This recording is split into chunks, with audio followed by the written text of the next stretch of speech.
Hi everyone, welcome to my channel. Let's solve the problem summary ranges. So you are given a sorted unique integer array nums. Return the smallest sorted list of ranges that cover all the numbers in the array exactly. That is, each element of nums is covered by exactly one of the ranges, and there is no integer x such that x is in one of the ranges but not in the nums. So what does it mean if we have this array, sorted unique array? So if you see 1 2 3 is 1 0 1 2 forming a sequence. So this is a one range from 0 to 2. Now there is no 3, so we have to break this range, and from 4 we have to start new range. So 4 5 is adjacent by diff 1, then this is another range 4 to 5. Now 6 is absent, so we need to break this range and start new range from 7, and 7 is a single element, so 7 is a one range. And now given is that like each range a comma v including a and v in the list should output if a arrow v, if a not equals to v. In case if a equals to v, we just have to put the 1 times like a itself. So this is the case, like in case of 7, this is the only element in our range, so we have to put in our list is as a 7 as a string. Otherwise we need to put as a 0 start number, arrow, end number of the range, end of the range. So like this we have to solve. So how we will solve this problem? So let's understand more over here. So if I start from here at I equals to 0, then what I will do in inner loop, I will check if this next nums, if the next number, so nums of let us say I plus 1 is equals to nums of I plus 1. If it is the case, we will keep increase the our range, which is like this is in fall in the same range. And before going this, we will also note that the start of the current range. So start position of our current range is nums of I.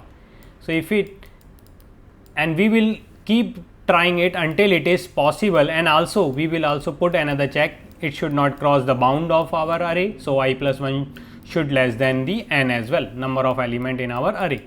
So we will keep trying. Once it exited, now we will compare the current element, the element where it is break. So if we keep trying it, it will break over here. So this I will be like initial I is 0.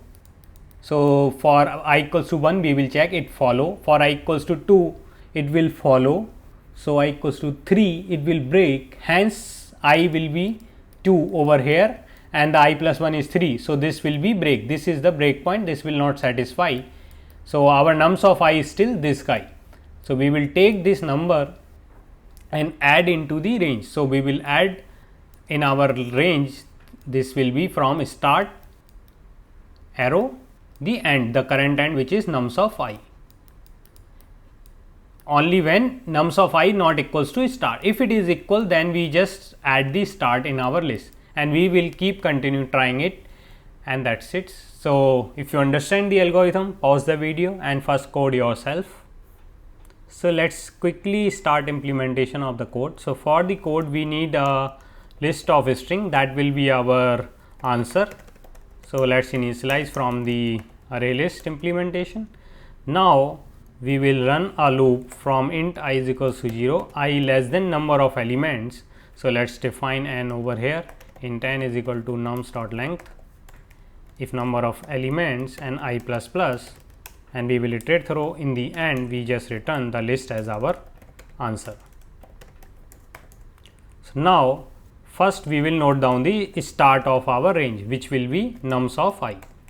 Now we will keep trying to check if I plus 1 is less than n, and we have nums of I is equals to nums of, so nums of I plus 1 equals to nums of I plus 1. Then we will keep increment the I. Once we exited, we will check here if start is not equals to nums of current this I, then we will add list dot add the string representation like this, and then separated by the arrow start and end, the end will be nums of I. Otherwise if it is not the case, we will just add list dot add the start. So that's it. So this is the simple code implementation. Let's try to compile it and see how it is working. So for the current test case is working. Let's try to test some other test cases. Empty array and array with one element, array with 1 2, array with 1 3, like this. So let's see. And now there is no difference. Now we are confident enough, we can submit the code and it is accepted. So what is the time complexity of this solution? So if you see, we are running one for loop for I, but you may mislead like we are running another nested loop, but this loop is also incrementing the same pointer, which is I. So I will run from 0 to n maximum. So this is overall time complexity of this code implementation, which is O of n, and the space complexity, if we don't consider result, then it is constant. If we consider, this is can go O of n as well. Like we have all the n ranges separated, like distinct ranges, individual as a number as a range. So this is O of n. So if you like this solution, hit the like button and subscribe to my channel. Thanks for watching.